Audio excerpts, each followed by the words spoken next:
Hello ताई, स्वारगेटला कसं जायचं माहिती आहे का? मी नवीन आहे ऍक्च्युली, मला माहित नाही.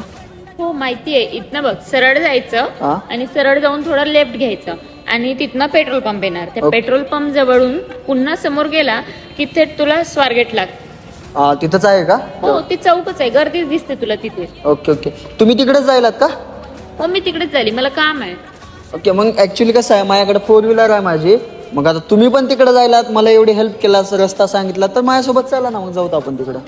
नाही नाही, मी जाते ना पायी पायी, मला काय 5 मिनिटाचंच काम आहे. अहो चला, माझ्या गाडी आहे, एवढी मदत केला. अनोळखी माणसं करत नाहीत एवढी मदत.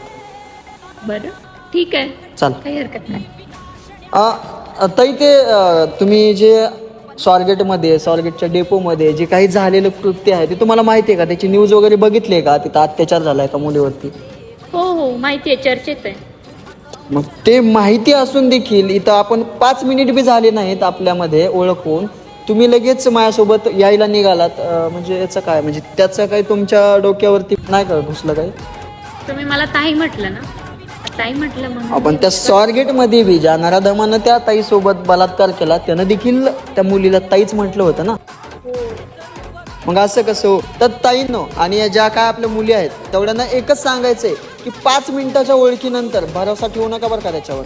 कारण तो नराधम त्याच्या डोक्यामध्ये कोणते घाणेरडे विचार घेऊन तुमच्यापाशी आलाय हे आपण त्यांचा चेहरा बघून सांगू शकत नाही. त्यामुळं जरा विचार करून वागा आणि विचार करून दुसऱ्यासोबत जात जाऊ.